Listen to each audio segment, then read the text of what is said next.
Let's go back to the person who breaks through and stands on the stage that had metastatic carcinoma from breast cancer. Cancer spread throughout her entire body. All she wanted to do was be able to pray again. Her father dragged her to the event. And all she wanted to do was be able to get on her knees and pray. She's a young girl. Couldn't bend over, couldn't walk. She was in so much pain because the cancer was spread through all of her spine.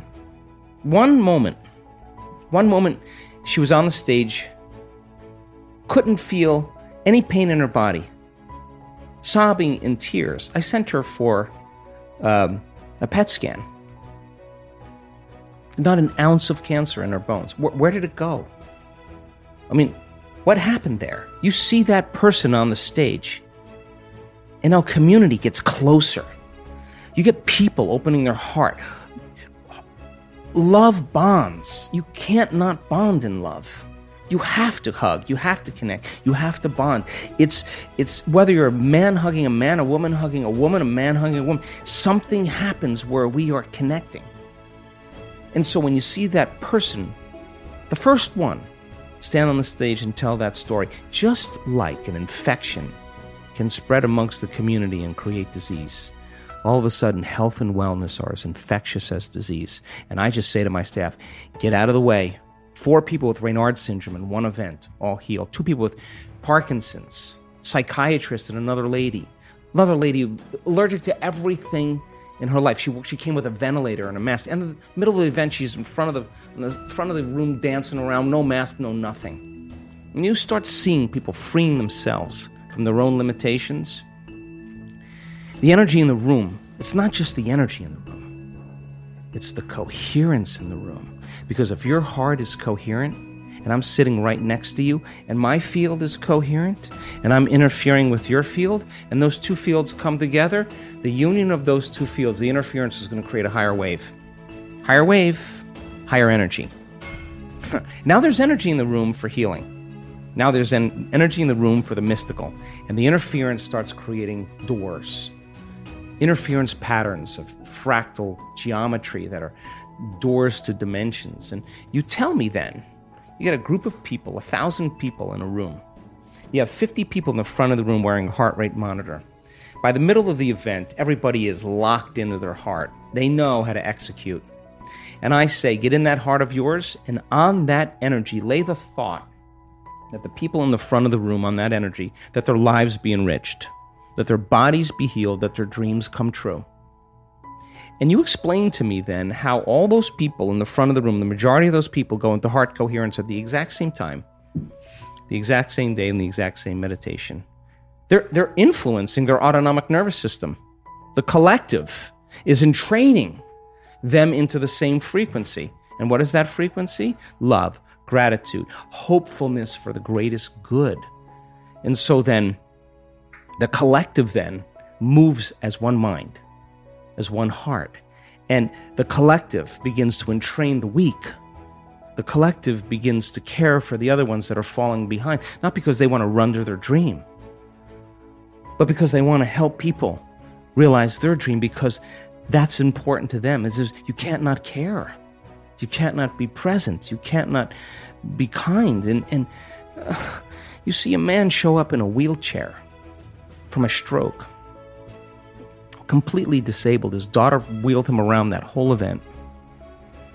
And he had a profound moment the very last day. And he went back, she wheeled him into the house, he could walk. He got up in the morning, he showered for the first time in 10 years, got dressed, walked. His wife was having breakfast. He walked down to the store, to the restaurant, and asked if he could sit down and have breakfast. She went absolutely crazy. To me, I don't know, that's better than a sports car. That feeling to me is worth all the gold in the world. So we have people now that I have witnessed so many profound healings where people are healing other people because they know how to administer coherence and change the field of the person laying before them. They understand the science, the quantum physics. They understand all what they're doing and why they're doing it. And then all of a sudden, they're healing all these people in our events. Tumors disappearing, people stepping out of wheelchairs, crazy, blind people seeing, deaf people hearing, crazy stuff. This is biblical proportion stuff. And now they're doing it non-locally because they can't be together, but they understand in the quantum there's no separation. They can do it without being there. And they're not doing it. I've dropped in on these calls. They're not doing it because they want to hang a shingle on their door saying I'm a healer. In fact, they got to get beyond that in order to heal. They got to get beyond that identity. They're doing it because they're healing themselves every time they connect to love. And so, that person then, whose daughter was riddled with a brain injury from a child, that never looked at her brothers, never was present, never could talk, was still and frozen, who's now looking at her brothers and laughing and hugging them and smiling and trying to talk. We're on the call with 50 people and 2 scientists from a prestigious university, and this woman is telling the story, and everybody is sobbing. Everybody is sobbing. Why? We contribute to the living organism. You made a difference. You changed somebody's life. That's why we do it, for that feeling. You keep doing it. That's going to be a common feeling. You're going to get really sensitive to some energy, to some feeling. That's what it's about. People try to work their whole week in opening their heart at a week-long event. Comes time to heal another person. Now it's no longer about them. And they get it. They get it. All they had to do is open their heart for somebody else. That's how it opens. So then we have it backwards. That when we start regulating and feeling wholeness and love, and we practice that on a daily basis, the master goes unnoticed, walking past somebody and healing them. They don't want to be recognized. They're not doing it for recognition. They left that a long time ago. They're doing it because they want to execute. They want to know the right time, the right moment, the right second to be able to do it. So I'm proud of our community, because our community is connected. I never want this work to be about me. If it's about me, it's the wrong thing. I want it to be about them. I want them to be empowered and inspired. I'm not going to tell them what to do. I would never do that. I would rob them of their free will.